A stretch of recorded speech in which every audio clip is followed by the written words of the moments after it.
Bonjour et bienvenue à Famille à la Une.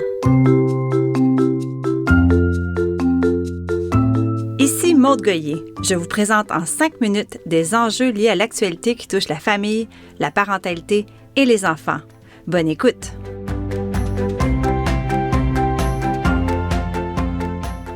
Imaginez, vous arrivez au parc avec votre marmaille pour jouer dans les modules de jeu ou pour pique-niquer. Il fait beau, les oiseaux chantent, les enfants rient, il y a des pissenlits, des poussettes, des ballons et des parents qui placotent. Et sur un banc, un parent a les yeux rivés à son téléphone. Il ne lève pas la tête, il est absorbé. Voilà une scène banale, n'est-ce pas? Elle l'est, jusqu'à ce qu'il arrive quelque chose. Un enfant qui se dirige vers un chien qu'il ne connaît pas, qui s'en va vers la porte de sortie, qui prend une bouchée de sable. Bref, 1000 scénarios sont possibles. Est-ce que c'est grave? Est-ce que c'est condamnable? Une récente étude de l'Institut national de santé publique du Québec révèle que les parents utilisent fréquemment leur téléphone en présence de leurs enfants, l'équivalent en fait de 14 à 23 % du temps d'éveil des enfants. Ils le font dans leur quotidien, à la maison, dans les lieux publics, dans les files d'attente, au restaurant et au parc. Or, on le sait déjà, et l'étude le souligne, la manière dont le parent se comporte quand il est avec son enfant va influencer de façon directe le développement de l'enfant. Cela dit, jamais je ne jugerai un parent qui regarde un écran en présence de son enfant. On ne connaît pas toute l'histoire, on voit seulement un court moment. Qui sommes-nous pour présumer de quoi que ce soit? Là où c'est plus dérangeant, il me semble, c'est quand la santé et la sécurité de l'enfant sont en jeu. Lorsque l'écran prend trop de place, toute la place, le parent, forcément, est moins vigilant, moins attentif, moins sensible à ce que vit son enfant. En bas âge, les interactions sont moins fréquentes et cela peut même jouer sur le lien d'attachement entre le parent et l'enfant. Les écrans ne sont pas dans nos vies depuis si longtemps. Il faut savoir prendre du recul et ne pas se laisser avaler par son écran. Il faut réussir, je pense, à s'en détacher en fermant les notifications, par exemple, ou en enlevant certaines applications comme celles liées aux réseaux sociaux. Bannir les écrans, c'est impossible.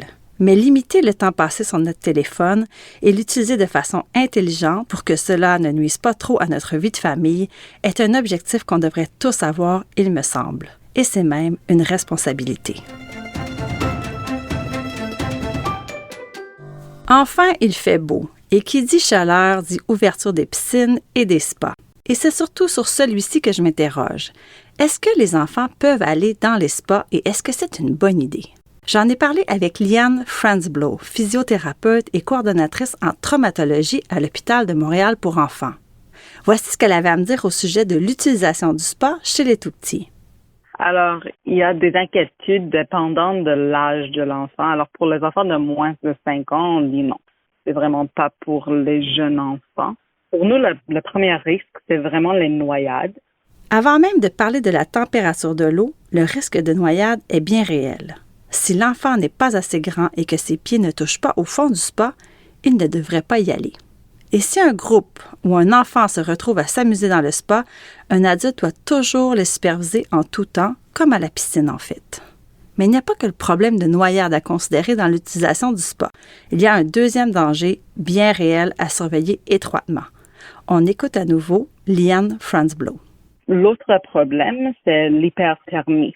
Alors ça, c'est les enfants, ils absorbent la chaleur beaucoup plus rapidement que les adultes et peuvent devenir surchauffés en quelques minutes. Ça va dire qu'il peut avoir des vertiges, des nausées, une perte de conscience.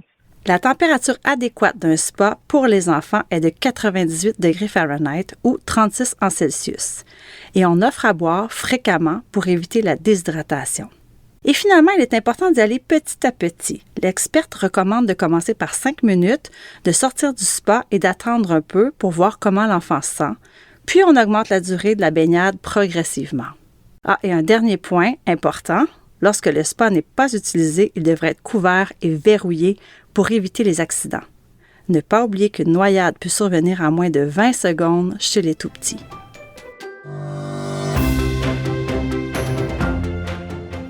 Je termine avec une petite anecdote, un truc que j'ai lu sur le site du New York Post récemment.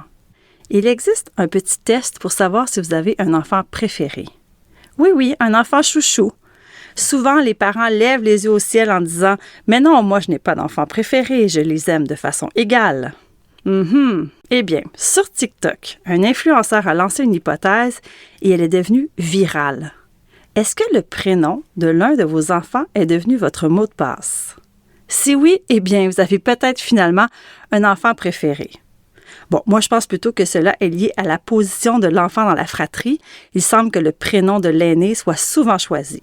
Dans tous les cas, c'est pas bien grave, on ne le dira à personne. Bon, il faut que je me sauve. Merci d'avoir été là et à bientôt.